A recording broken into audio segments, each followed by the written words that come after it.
Assalamualaikum warahmatullahi wabarakatuh. Talamid Tilmidat MI Al-Khairiyah 2 kelas 6 yang berbahagia. Pada kesempatan hari ini kita akan mempelajari bahasa Indonesia tema 7 kepemimpinan, subtema 1 pemimpin di sekitarku. Perhatikan pada gambar di samping. Salah satu kegiatan berbicara di depan umum untuk menyampaikan pendapat atau memberikan gambaran tentang suatu hal adalah dengan berpidato. Menurutmu, kegiatan pada gambar tersebut merupakan kegiatan berpidatokah? Jawabannya ya. Mengapa kegiatan tersebut merupakan kegiatan berpidato? Nah, karena di dalam gambar tersebut terdapat seorang orator yang sedang berpidato dan beberapa audiens yang sedang mendengarkan pidato. Pada kesempatan hari ini, kita akan mempelajari kompetensi dasar, yaitu menggali isi teks pidato yang didengar dan dibaca.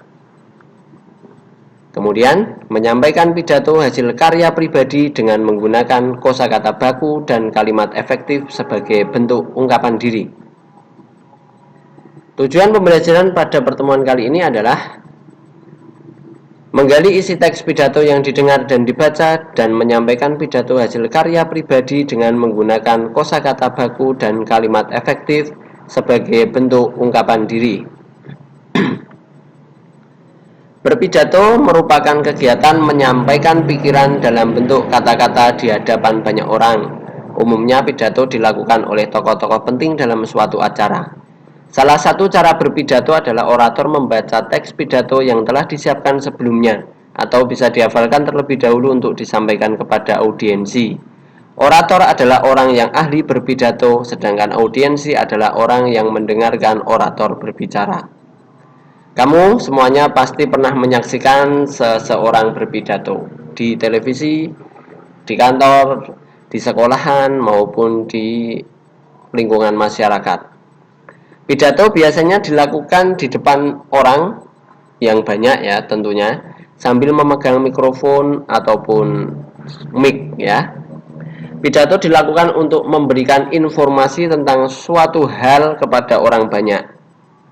Saat melakukan pidato, diperlukan adanya orator dan audiensi. Maka apabila tidak ada orator dan tidak ada audiensi, tidak akan terjadi pidato itu. Sebelum memberikan pidato di depan umum, orator biasanya melakukan persiapan terlebih dahulu.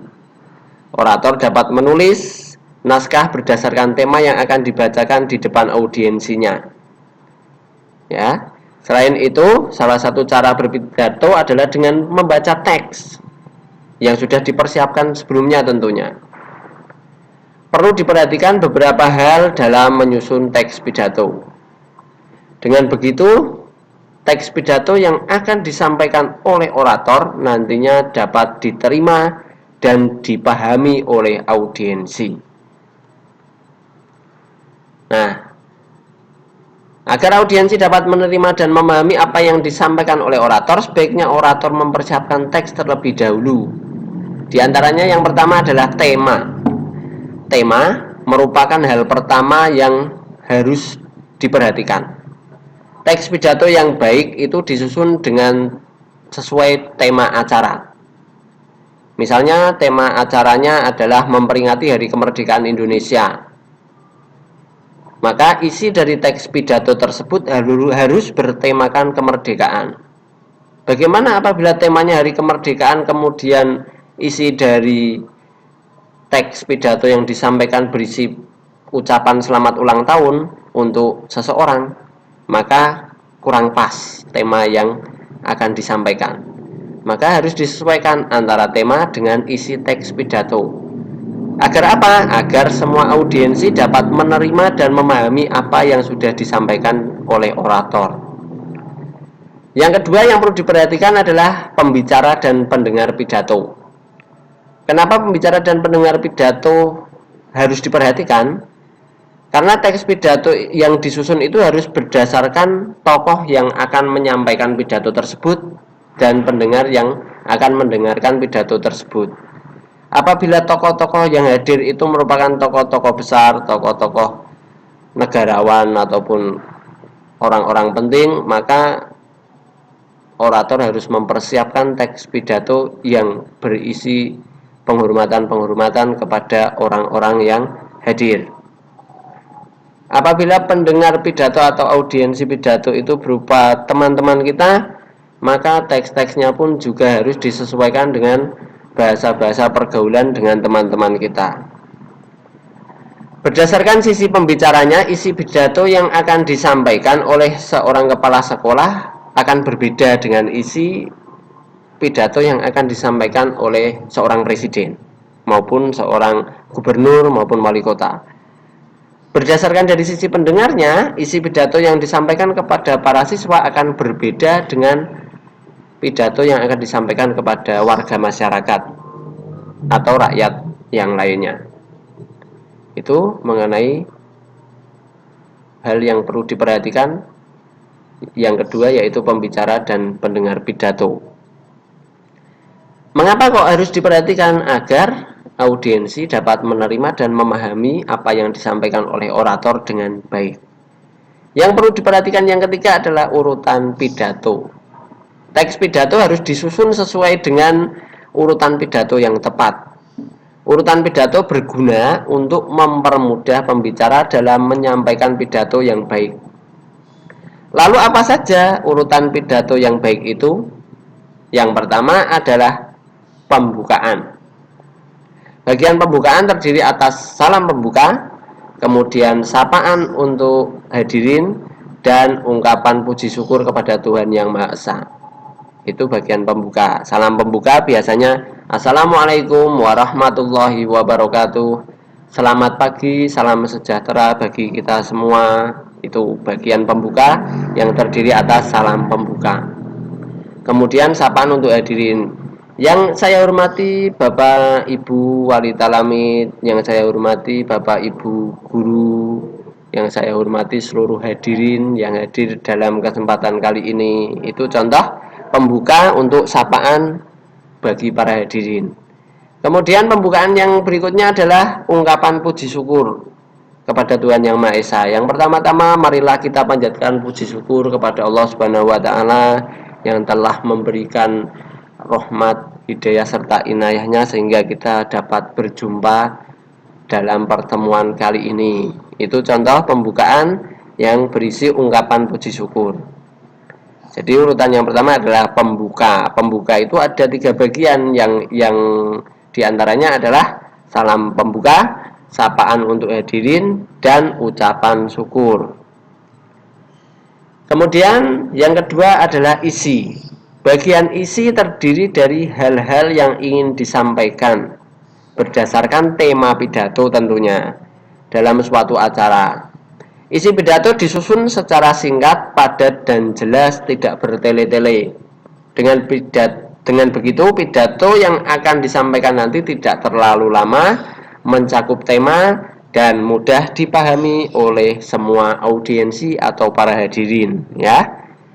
Jadi isinya harus disesuaikan dengan tema yang sedang dilaksanakan. Yang ketiga adalah bagian penutup. Bagian penutup ini berisi dari kesimpulan dari apa yang sudah disampaikan oleh orator pada bagian isi pidato tadi. Biasanya kesimpulannya itu juga bisa diisi dengan saran yang berkaitan dengan pidato yang sudah disampaikan.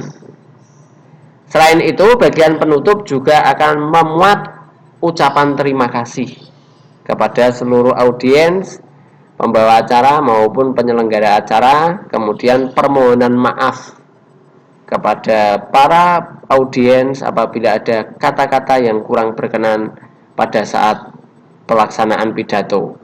Selain itu, berisi juga harapan dari pembicara atau orator. Selain ungkapan maaf juga ada harapan. Kenapa melakukan pidato di hadapan mereka? Karena ada harapan yang ingin disampaikan juga. Kemudian diakhiri dengan salam penutup. Biasanya salam penutup diisi dengan Assalamualaikum warahmatullahi wabarakatuh. Itulah 3 bagian utama, yaitu pembukaan, isi, dan penutup. Di mana bagian pembukaan tadi ada 3 bagian, yaitu salam pembuka, kemudian sapaan untuk hadirin, dan ucapan syukur. Kemudian bagian isi yang kedua berisi isi dari apa yang ingin disampaikan kepada audiensi, tentunya sesuai dengan tema acara ya. Yang ketiga adalah bagian penutup yang berisi tentang kesimpulan dari pidato, kemudian berisi saran, kemudian berisi permintaan maaf, berisi ucapan terima kasih, kemudian berisi juga harapan dari orator, dan berisi salam penutup. Itu bagian dari urutan-urutan pidato. Nah, pada kesempatan kali ini kita cukupkan sampai di sini dahulu pembahasan tentang tema 7 kepemimpinan yang kita pelajari bersama, berisi tentang pidato. Untuk tugas dan lain sebagainya belum saya sampaikan dalam kesempatan kali ini. Diingat-ingat terlebih dahulu materi-materi yang sudah saya sampaikan. Kita berjumpa lagi dalam video selanjutnya di hari Rabu pada tanggal 3 Februari 2021 insya Allah ya. Sekian dari saya, kurang lebihnya mohon maaf. Assalamualaikum warahmatullahi wabarakatuh.